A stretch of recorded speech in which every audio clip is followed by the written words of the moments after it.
Today's video is a pickups video in a way. It's I'm just going to show off a box full of records that I got from Pittsburgh at the Attic, which is located right outside the city in Millvale. And that's my favorite record shop. It's my go-to to find things in person without having to look online. So it's one of my favorite places to go. So I was in the city yesterday, and so I always take advantage of the opportunity to go, for whatever reason I might be in the city, to go to the Attic and browse. Most times I walk away with something. This time I did get quite a bit of stuff, so it's just kind of a mixed bag. I'll start off with one. This is Lee Aaron, Canadian rock artist. This is one of her first albums, I think, and this is I usually go with a list of things that I haven't been able to find, and I wasn't actually thinking of finding Lee Aaron, but when I saw it, I decided to get it. So because I really like her. I think she still tours, still puts out new music. She put something out last year, I think. So and I really like her. So this is one of her earlier albums. This has a notch, well, a chunk of the sleeve missing, but it's okay. The record's in pretty decent shape. So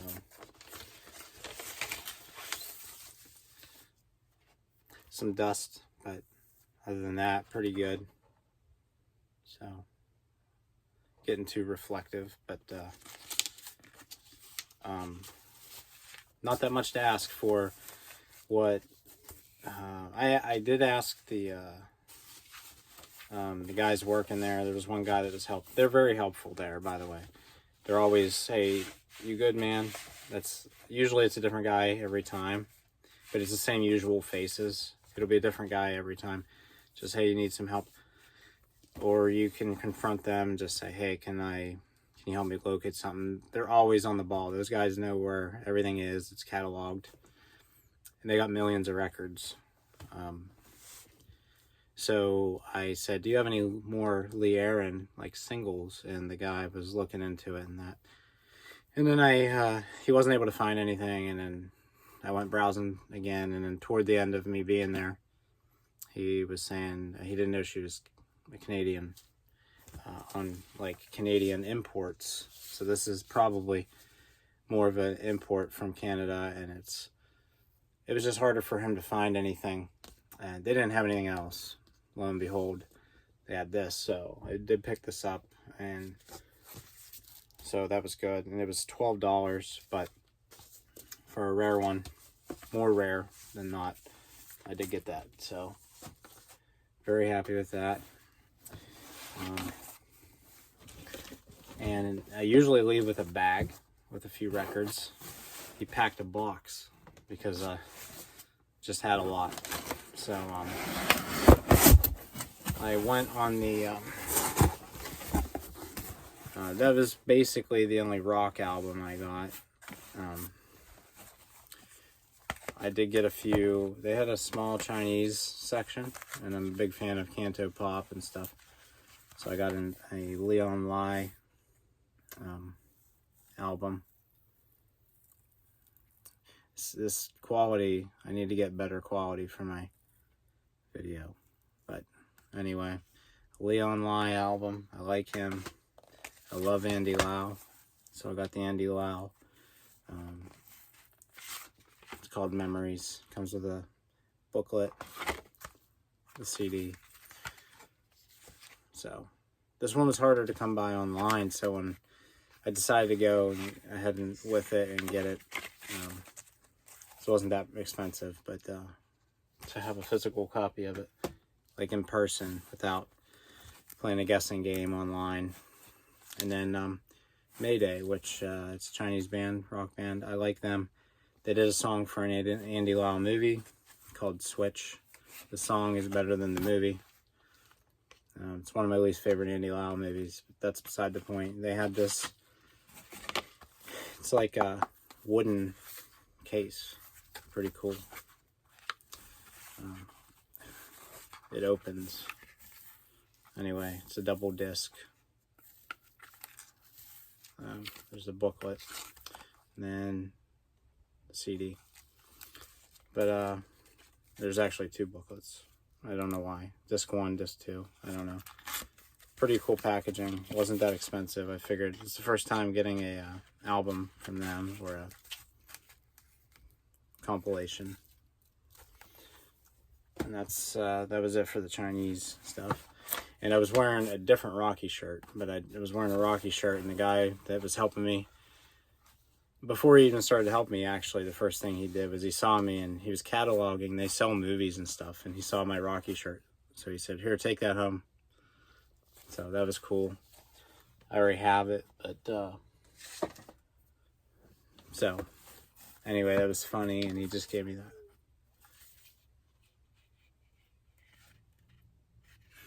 I did get the case for this is a little beat up. I'm trying to be gentle with it. It's Tony Bennett. It's an older, I don't typically see these smaller, like 33s, but I got this one.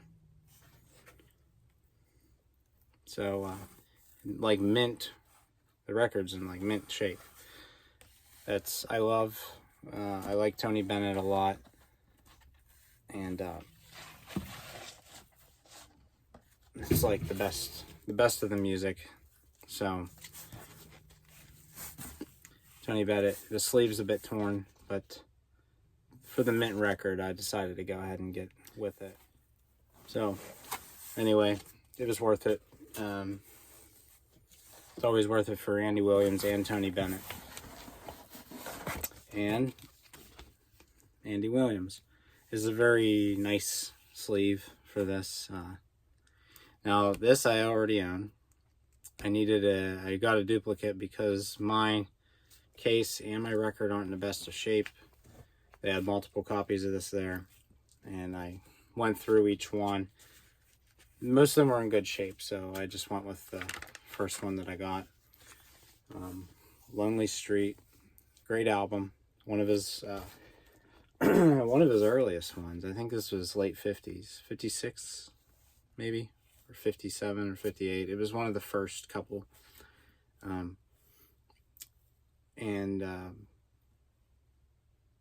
It's one of my favorites. So anyway, I don't know. This is one of the albums that I have to listen to. If I start it, I have to finish it, because I don't skip. Certain albums, you just don't skip a song when it's like an important album to you. Lonely Street is one of those where you don't skip anything. And back in the day, they were shorter albums, short songs. So, Lonely Street, it's a must-have. Autumn Leaves is a song he does. I love his version. I love Nat King Cole's version, but Andy Williams, probably because I heard it first, and he's probably my favorite of that era. But that's the album that has Autumn Leaves, and it's a great rendition. So, this is one of the only albums of Andy Williams I did not have. A Wonderful World of Andy Williams. It's his family, basically, and it's a compilation of like featuring his brothers, his wife at the time, Claudine, and it says the entire Williams family, so everyone that in the family just goes and sings along with him, pretty much. So, this one doesn't have an inner sleeve, but it is in pretty decent shape. So, we get a lot of glare, but There's almost no prints, no scratches, and the jacket is in like awesome shape. It looks fresh, and it smells good. I always smell my records. Sometimes you have to. It could be mold. In fact, the attic they do a great job, and they have a downstairs where they have mostly duplicates and classical music, because they're not big sellers. Unfortunately, they just don't have the room upstairs. But they have a pretty well established basement, and they have like dehumidifiers and things to keep the records as nice as possible. But you always want to be sure. These ones were down in the basement, but again, in great shape. Another duplicate I already had, but the dust jacket and the record itself were in not great shape, the ones that I already had. So I got a duplicate. Andy Williams' Love Story. Next to Moon River and The Most Wonderful Time of the Year, this is probably I'd say probably his third biggest love story from the movie Love Story. At the time, this is 1971. This is modern songs of that era. Love Story was written for the movie, and he was one of the first ones to record it. So. Another duplicate. Born Free, the album. Pretty good album. Of course, I'm biased because I love everything Andy Williams does, but this is a pretty good one. Music to Watch Girls By, one of the best songs. Born Free. Sunny, good song. So anyway, pretty popular. Born Free, from the movie Born Free, about the Lions. From the 60s. But again, a duplicate. They had every album, duplicates that I was getting, pretty much, to replace the older ones that were more beat up. Most of these had multiple copies, so I would check them and I would get the best versions of. And they were all pretty minty. Andy Williams' Love Theme from The Godfather. And this is another big song for him, the theme for The Godfather. On this album, he also does the song Without You, which I think is his version is the best version of that. John Lennon's Imagine, he covers. This is when he was doing a lot of modern day music, but covers of the modern day songs that were coming out at the time. Popular hits that he was just going through and sampling. A lot of the popular ones at the time. MacArthur Park, that's a popular song as well. Music from Across the Way, and an old-fashioned love song. So, and there's the back. Nice snowy area. I always like that picture. That's him and one of his kids. So, but really cool album. This is 1972. I was gonna say 73, but 1972. So another great Andy Williams record. Let me do this. The albums he was doing was it was nice that he did broaden his catalog by doing a lot of the hits that were coming out at the time. So and it wasn't just all standards. And not that I have a problem with that. I don't. It's without him going and recording some of these, we would never have gotten that stuff from him. So it's nice that we got to hear him perform different genres, different eras of music, different songs. And now that he's no longer with us, it's, we always have a lot of these modern songs of the times to go through. So at some point I must have got even a third copy of Love Story, which if it was in the pile, I must have picked it. It'll be a third copy, but another duplicate in pretty minty condition. So George Harrison's My Sweet Lord, he covers on that. I like Andy Williams singing that one too. But yeah, I love that album. Now, going from Andy Williams to I guess last but not least, this artist would be none other than Nat King Cole. Probably my third favorite. He's in the top three would be Andy Williams, Tony Bennett, and Nat King Cole. Not to put out anybody else like the other guys like Dean Martin and Frank Sinatra and Sammy Davis. Those guys are good. But you just have sometimes when you're listening to something and it just hits different for different people. And sometimes somebody might not understand that, but Nat King Cole, A Blossom Fell, good song. I'm going to say that about pretty much everything. It's a good song. Well, it's one of the first songs I remember hearing, actually. And this is, like, really nice. I love the quality. I love the look at it, of it. But, again, without pulling out all the records, because there is a glare, but they're all in pretty nice shape. Also, at the bottom, this must be a reprint, because it's formerly titled Nature Boy, the fine print. And track 1 is Nature Boy. But A Blossom Fell was another title because it was on this as well, and that was a popular song. So Andy Williams albums would do that too, the early ones, up through the mid-'60s. So like the 50s, early 60s albums would interchange titles upon different repressings and re-releases. So one of my favorite like album arts for an album of this time, of a Nat King Cole album even. I Don't Want to Be Hurt Anymore. I like the green color, and it's very like plain, distressed looking kind of. But it goes with the title maybe. But it's a good album, I'm sure. I don't have it. Now I have it, but again, these are like, they look brand new. They're in good shape, and I'm excited to listen to them.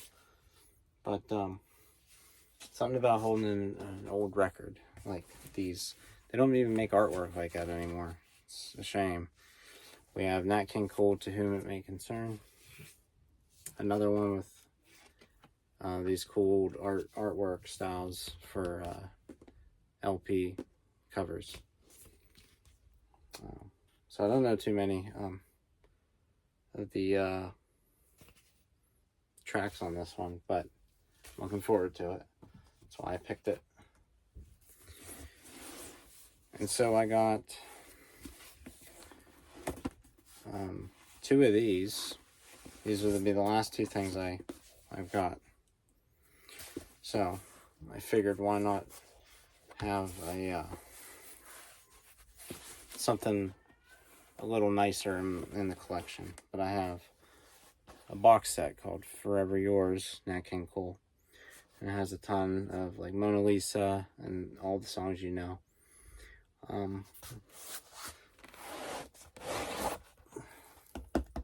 Nice set. It's I'm not gonna pull them all out, but I checked every one of them, and I think it's 6 albums. 1, 2, 3, 4, 5, 6. Yes, so 12 sides, 2 sides per LP. 60 songs it says on the box here. But a deluxe 6 record set, Capitol Music Treasures, Capitol Records. So this is like one of them early like 60s. You see those sets that they would make. I better set these down here.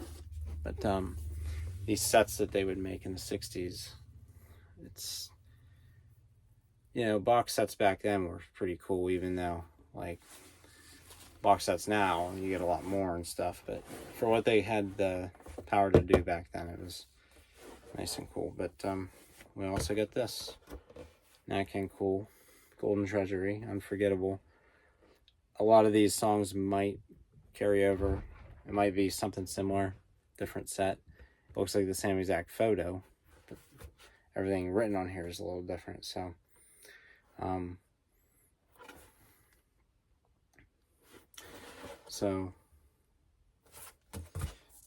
I really like the way this set looks, though. The other one was plain. This one says Nat King Cole Unforgettable. It's got one of these. It just isn't my first time having one of these. I have another set similar with this. I think it's Bing Crosby. I might have a Bing Crosby one. But again, these are like in beautiful shape. One thing it does come with an extra piece. Get it out. Your assurance satisfaction. It's the people that put out the record set. Last but not least is a couple of these little flyers that are like ads for advertising the set and the track listings and some future sets maybe, or something to that extent. But I think it's really cool. All these are still intact. And then maybe like a statement from the company, the Symphony Society. But those are that's my update from what I just got at the Attic, the record shop in Millvale, right outside the city of Pittsburgh. If you love records, you can spend hours in there. I spent 2 hours picking this stuff out. I always spend a lot of time in there, so it's always a treat. But thank you for watching, and hopefully you find something useful out of this video and some good music, and you ever get a chance, visit and enjoy yourself. Thank you.